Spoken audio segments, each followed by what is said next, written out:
हर रोज जो भी चीजें मिलती हैं वो पड़े हुए इतिहास को बदलने की ताकत रखती हैं और कुछ चीजें तो ऐसी होती हैं जो वैज्ञानिकों को भी चुप करवा देती हैं, क्योंकि अगर वो कुछ भी उनके बारे में बोलेंगे तो पूरी दुनिया ही उन पर चढ़ जाएगी। और आज आप जो इस वीडियो में देखने वाले हैं वो आपकी उस जानकारी को बदल कर रख देगा जो आपने किताबों में पढ़ी हुई है। खैर, मैं भी देखना चाहता हूं इस वीडियो पर बहुत सारे लाइक और खासकर आपका लाइक, तो प्लीज आप इस वीडियो को एक लाइक दे दें, मेरी मेहनत को सफल कर दें और कमेंट्स में पिक में भी लिख दें, क्योंकि मैं हर रोज आप में से ही किसी एक को शाउट आउट भी दिया करूंगा वीडियो के अंत में।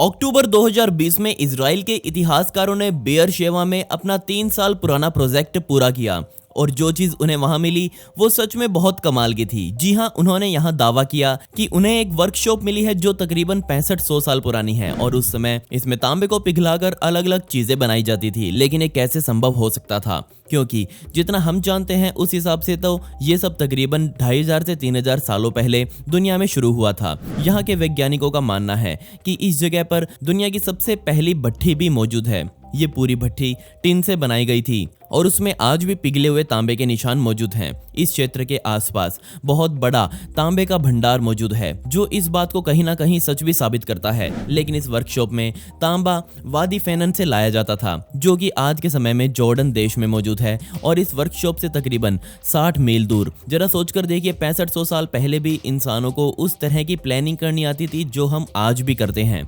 बहरहाल उस जमाने को कैलकलिथिक एरा के नाम से जाना जाता था। लेकिन अब यहाँ पर सबसे बड़ा सवाल ये था कि ये भट्ठी आसपास मौजूद सभ्यताओं से इतनी दूर क्यों लगाई गई थी। तो इसका कारण था कि तब के लोग भी अपनी ये टेक्नोलॉजी बाकी की दुनिया से छुपाना चाहते थे। बात साफ है, अगर आपके पास भी इतनी एडवांस टेक्नोलॉजी मौजूद होगी तो आप भी उसे दुनिया से छुपा कर रखेंगे।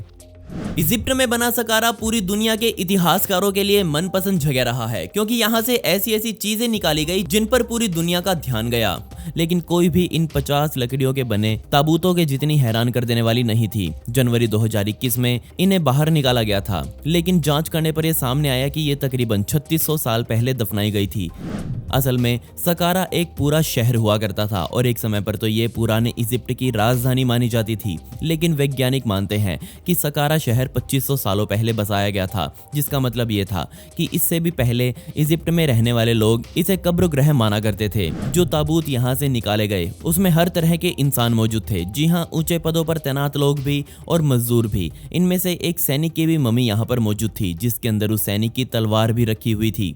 इसके अलावा एक और मम्मी से एक 20 फुट लंबा एक पत्र निकाला गया, जिसके अंदर उस समय के हालातों की जानकारी लिखी हुई थी। उसके अंदर कुछ लकड़ी से बनी हुई नावों की चित्रकारी मौजूद थी। उस समय के कुछ खेलों के बारे में इसमें बताया गया था। आसान भाषा में कहूँ तो ये सब जानकारियों का खजाना था, जिसे दुनिया ने पहले कभी नहीं देखा था। और इससे पूरी जानकारी निकालने में अभी थोड़ा टाइम लगेगा और जैसे ही कुछ मिलेगा मैं आपको तुरंत बता दूंगा। आपको क्या लगता है, ब्लैक सी में इंसान कब से अपना जहाज घुमाते आए हैं? खैर, इस सवाल का जवाब तो मुझे भी नहीं पता, लेकिन हाल ही में एक ऐसा सबूत निकल कर आया जिसने पहले मौजूद सभी सबूतों को पीछे छोड़ दिया। जी हाँ, पहले बहुत लंबे समय से वैज्ञानिक यही मानते आ रहे थे कि ब्लैक सी में उतरने वाले सबसे पहले लोग ग्रीक के पूर्वज थे, जिन्होंने तकरीबन 3200 सालों पहले अपना जहाज यहां उतारा। लेकिन सन 2011 के सितंबर महीने में सोजोपोल के तट के पास वैज्ञानिकों को एक ऐसा एंकर मिला जिसने उनकी नींद उड़ा दी। उस जमाने के एंकर में इस तरह के 2 छेद बने होते थे, जिसमें से एक में तो रस्सी डाली जाती थी और एक में लकड़ी का डंडा अड़ाया जाता था। मेरे ख्याल से उस समय जहाजों में गेहूं और नमक ही इधर उधर किया जाता होगा। लेकिन इससे पहले मिले एंकर्स ग्रीक डिजाइन से संबंध रखते थे, पर ये वाला कुछ अलग था और इसे तकरीबन 3800 सालों पहले बनाया गया था। खैर, हम अभी तक ये पता नहीं लगा पाए हैं कि वो कौन सी सभ्यता थी जिसने ये काम किया, लेकिन हमें ये पता है कि वो ग्रीक लोगों से तकरीबन 600 सालों पहले यहाँ आ चुके थे। आपने मेरी पिछली वीडियोस में वाइकिंग्स का नाम जरूर सुना होगा और यही वो सबसे पहले यूरोपियन लोग थे जो सबसे पहली बार नॉर्थ अमेरिका में आए थे और इसके सबूत भी आज हमें मिल चुके हैं। अगर वैज्ञानिकों की ये रिसर्च सही है तो एक अनुमान के मुताबिक वाइकिंग्स यहाँ पर 8वीं शताब्दी के अंत में आ गए थे और जिन लोगों का ग्रुप यहाँ आया था उन्हें लेओन्स ऑक्स मिडोज के नाम से जाना जाता है। और उन्होंने यहाँ पर आते ही सबसे पहले विनलैंड नाम की कॉलोनी बसाई और इसी के सबूत वैज्ञानिकों को अब मिल चुके हैं, जैसे कि ये पत्थर जिसे उन्हीं शुरुआती लोगों द्वारा लोहे के अयस्कों को प्रोसेस करने में इस्तेमाल किया जाता था। लेकिन जो लोग उस समय से पहले अमेरिका में रहते थे उनको इस टेक्नोलॉजी के बारे में नहीं पता था और वाइकिंग्स ने ही उन्हें सबसे पहले ये सिखाया। जब इस क्षेत्र का इंफ्रारेड स्कैन किया गया तो यहाँ पर वैज्ञानिकों को वाइकिंग्स के घर भी मिट्टी के नीचे दबे हुए मिले। यकीन मानिए, अगर वाइकिंग्स उस समय पर अमेरिका ना जाते तो आज अमेरिका इतना आधुनिक ना होता। न्यूजीलैंड के काईपारा हार्बर नाम के इस इलाके की मिट्टी में एक जहाज दबा हुआ पाया गया। सबसे पहले तो सरकार ने इस जहाज को ही बाहर निकालने से मना कर दिया, क्योंकि उन्हें डर था कि अगर इसे बाहर निकालते निकालते ये कहीं से टूट गया तो इतिहास का एक नमूना हाथ से चला जाएगा। वही इतिहासकार मानते हैं कि अगर इस जहाज की अच्छे से स्टडी की जाए तो उन्हें न्यूजीलैंड का पूरा इतिहास ही दोबारा लिखना पड़ेगा। खैर, ये बात तो पक्का थी कि ये जहाज यूरोपियन लोगों का था जो कभी इस आइलैंड पर आए थे। सरकार से रिक्वेस्ट करके वैज्ञानिकों को थोड़े बहुत टेस्ट इस पर करने की परमिशन मिल चुकी थी और इन टेस्ट में ही ये सामने आया कि ये जहाज कैप्टन जेम्स कुक के समय से भी पहले बनाया गया था। लेकिन अब सवाल ये था कि अभी तक पूरी दुनिया यही मानती आ रही थी कि सन 1769 में कैप्टन जेम्स कुक द्वारा ही न्यूजीलैंड की खोज की गई थी। तो क्या अब न्यूजीलैंड को अपना इतिहास बदलकर ये लिखना पड़ेगा कि उनकी खोज तो इससे भी सैकड़ों सालों पहले हो चुकी थी? जब ये जहाज इस जगह पर दफनाया गया होगा तब का समय 1705 के आसपास का रहा होगा और इसे पोर्तुगल में लकड़ियों द्वारा बनाया गया था। और यही चीज एक और कारण बनती है इस बात का कि न्यूजीलैंड की खोज यूरोपियंस द्वारा पहले ही की जा चुकी थी और किसने की थी ये नहीं पता। शायद हो सकता है कि कैप्टन जेम्स कुक को यह बात पता हो कि इस जगह पर यूरोपियंस पहले ही आ चुके हैं, लेकिन उन्होंने किसी को बताया नहीं। खैर, असल सच क्या है ये तो मुझे भी नहीं पता चल पाया। हम आज तक अमेरिका को बहुत जवान देश मानते आए हैं और वो जवान इसलिए है क्योंकि हम बात ही उसकी उस समय की करते हैं जब यहाँ पर यूरोपियन लोगों ने अपनी कॉलोनियां बसाई थी, जबकि नॉर्थ अमेरिका में लोग हजारों सालों से रह रहे हैं। और इसके सबूत फ्लोरिडा में बने वेंडोवर तालाब में पाए गए। ये तालाब असल में एक समय पर अंडर वाटर कब्रिस्तान हुआ करता था और तकरीबन 8000 साल पहले की दफनाई गई लाशें आज यहाँ से बाहर निकाली गई। इसका मतलब ये था कि इस धरती पर लोग तब से रह रहे हैं जब इस दुनिया में इजिप्ट के लोगों ने पिरामिड भी नहीं बनाया था। इसके नीचे मिली लाशों को बॉग बॉडीज के नाम से जाना जाता है और यहाँ से सबसे पहली बॉग बॉडी सन 1982 में बाहर निकाली गई।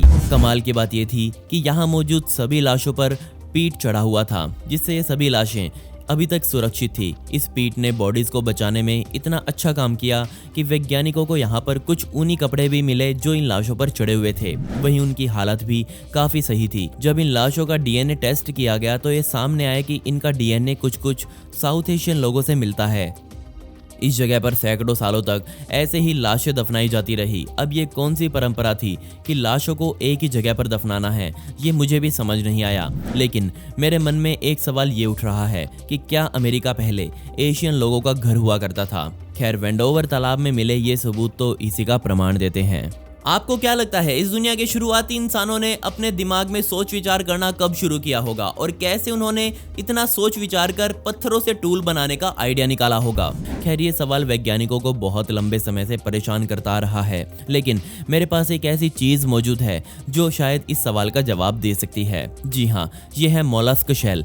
इसे 100 साल से भी पहले इंडोनेशिया में ढूंढा गया था और इसकी दो बातें मुझे बहुत खास लगी। सबसे पहली तो इस पर जिगजैग पैटर्न में कुछ शेप्स बनी हुई हैं, शायद इसे धार लगाने के लिए इस्तेमाल किया जाता होगा। और दूसरी बात यह है कि ये तकरीबन 5 लाख साल पहले इस तरह से घिसा गया था। इससे भी कमाल की बात यह थी कि जहां ये ट्यूल पाया गया उसी के आसपास दुनिया के सबसे पुराने इंसानों के अवशेष भी पाए गए, जिन्हें जावा मैन के नाम से जाना जाता है। इसमें से एक इंसान जिसका पूरा कंकाल सही सलामत था, उसे ही जावा मैन के अलावा होमो इरेक्टस भी कहा जाता है। लेकिन मेरा सवाल ये था कि क्या इसी पत्थर को उस समय के लोगों द्वारा एक टूल की तरह इस्तेमाल किया जाता था? अगर इसका जवाब हाँ है तो यकीन मानिए ये चीज उन सभी सबूतों से तकरीबन 3 लाख साल ज्यादा पुरानी है जिनके बारे में हम आज तक बात करते आए हैं। अगर ये बातें सही हैं तो शायद दुनिया का पूरा इतिहास ही बदल सकता है।